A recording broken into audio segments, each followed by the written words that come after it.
तो गाइज़ ये मैंने व्लॉग स्टार्ट किया था रात को। हम आ गए थे दिन में रुड़की और भैया का बर्थडे सेलिब्रेट करने के लिए। माधव भैया का बर्थडे था और उसी को हम सेलिब्रेट करने के लिए आ गए थे रुड़की। और रुड़की में हम गए थे ब्लू सफायर होटल में, जहाँ पे एक छोटे बच्चे की भी बर्थडे पार्टी हो रही थी और उसी की डेकोरेशन हो रही थी। तो वहीं पे इन्होंने फ़ोटो वगैरह खिंचवा लिए और बहुत अच्छे से डेकोरेशन भी हो रखी थी वहाँ पर।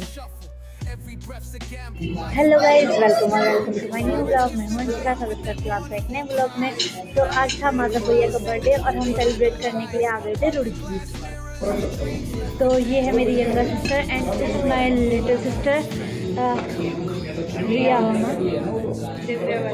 हाँ, आप इसे परी भी बोल सकते हो इसको। तो अभी हम माधव भैया का बर्थडे बनाने के लिए आए थे, तो वो बाहर केक लेने के लिए गए हैं। देन अभी हम वो जब केक लेके आएंगे तो हम उनकी केक कटिंग स्टार्ट करेंगे और डिनर स्टार्ट करेंगे और थोड़ा जो डांस वांस होगा वो मैं आपको। तो एंटर करते ही सार हम चले गए थे द जंगल वाले फील्ड में, क्योंकि वहाँ पर बहुत अच्छी वाइब आती है और वहाँ पर बहुत अच्छे से डेकोरेशन हो रखी है और वहाँ की वाइब बिल्कुल इतनी ऑथेंटिक और इतनी सुंदर, इतनी प्यारी लगती है, लिटरली बहुत ज़्यादा।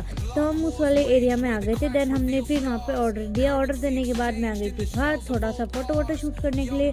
इतने में ही हमारा जो मेन स्टार्टर था वो भी आ गया था। फिर हमने स्टार्टर को खाया, एंजॉय किया। हमने टेस्टी से फ्राइज और क्रिस्पी कॉर्न और चिली पोटैटो वगैरह ये सब मंगाया था। देन उसके बाद हमने भैया का बर्थडे डियर माधव भैया।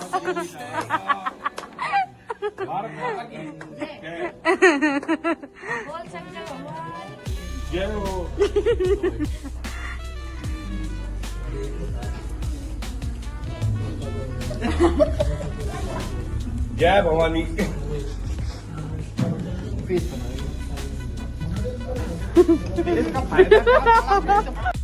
तो गाइस उसके बाद इन्होंने कर दी थी इतनी भयंकर वाली भैया के साथ केक की होली, जो कि ये मतलब इनको आदत ही है कि जिसका बर्थडे होगा उसको बिल्कुल ऐसी इसकी हालत कर देनी कि उसका असली रूप सामने ले आना। तो इन्होंने भैया के फेस पे तो ज़्यादा केक लगा दिया था, पापा ने भी और मेरे हस्बैंड ने भी बहुत ज़्यादा अच्छी तरीके से।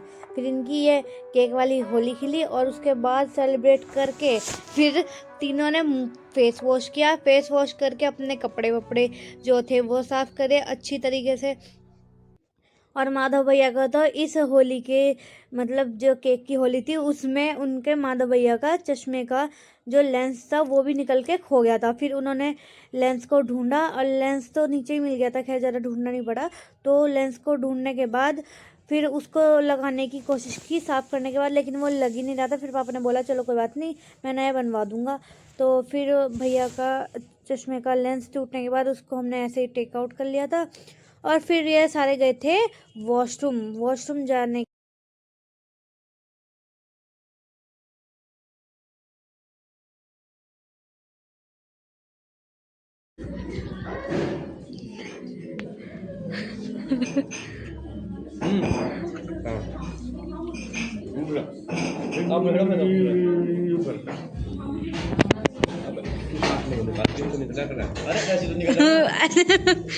ऐसे निकला हिसाब को मैंने कभी हिसाब से। हाँ हिसाब से इधर लो, आप लगाओ नीचे केक सड़ जाएगा।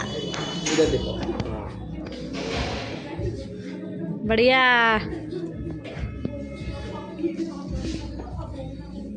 अब उधर करेंगे लाइव तो कौन है? दांत पीले दिख रहे यार। अब तुम लोग देखो बहुत दूर बैठे। बस उसके बाद हमने मेन कोर्स खाया। मेन कोर्स तो हम बच्चों ने थोड़ा थोड़ा ही खाया था क्योंकि हमारा पेट तो स्टार्टर्स में ही भर गया था। और फिर मेन कोर्स खाने के बाद हम आ गए थे घर, और घर आने से पहले तक भी इनकी मस्ती नहीं रुकी थी और इनका फ़ोटो सेशन ही नहीं कंप्लीट हो रहा था। लड़कियों का तो चलो मान भी लो कि फ़ोटो सेशन कंप्लीट नहीं होता, लेकिन हमारे घर के लड़के भी माहिर हैं फ़ोटो शूट करवाने में। तो उन्होंने फिर ये फ़ोटोज़ वगैरह क्लिक करवाई और रैंप वॉक करके वीडियोस बनवाई। और वीडियोस बनवाने के बाद इनकी अगले दिन ना ये सारी वीडियोस स्टेटस पे और स्टोरीज पे मिलेंगी सारी। देन फिर नेक्स्ट मॉर्निंग हमें अपने घर के लिए निकलना था दिल्ली के लिए, तो हम जल्दी चले गए थे। फिर हम जब निकले तो इतना प्यारा सा सनराइज़ हो रखा था, बहुत ज़्यादा ब्यूटीफुल। तो मुझे लगा कि आज हम जल्दी पहुंच जाएंगे, इतना प्यारा सनराइज़ हो रहा है और व्यूज़ भी बहुत अच्छे आ रहे थे।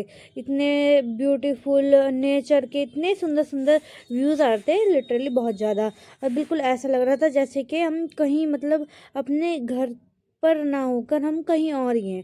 फिर उसके बाद थोड़ी देर मैंने अपनी गाड़ी ड्राइव की, मैंने बोला चलो मैं चलाती हूँ। उसके बाद मैंने ड्राइव करके फिर हम जैसे जैसे आगे बढ़ते जा रहे थे तो इतना ज़्यादा कोहरा बढ़ता जा रहा था, मतलब जैसे थोड़ी थोड़ी सनलाइट कम होती जा रही थी ना, तो मतलब सुबह सुबह के सनराइज से थोड़ी थोड़ी सनलाइट कम होती जा रही थी, तो फॉग और ज़्यादा बढ़ता जा रहा था। तो हमें लगा थोड़ा थोड़ा ही बढ़ेगा ये, और ये लिटरली थोड़ा थोड़ा करके इतना ज़्यादा बढ़ गया था, इतना ज़्यादा बढ़ गया था कि हमें एक फेस पे हमें बिल्कुल विजिबिलिटी बिल्कुल ज़ीरो हो चुकी थी और हमें कुछ भी नहीं दिख रहा था, और हमें अपनी गाड़ी को इतना स्लो करके चलाना पड़ रहा था बहुत ज़्यादा, और सामने वाली गाड़ी भी नहीं दिख रही थी। फिर हम पहुँच गए थे दिल्ली, और दिल्ली आते वक्त थोड़ी थोड़ी बारिश होने लगी थी और मौसम भी बहुत अच्छा हो रहा था। और जब हम घर पहुँचे तो घर पहुँचने के बाद, थैंक गॉड है, घर पहुँचने के बाद थोड़ी तेज़ बारिश स्टार्ट हुई थी, लेकिन घर पहुँचने तक कम ही थी। तो thank you so much for watching, bye.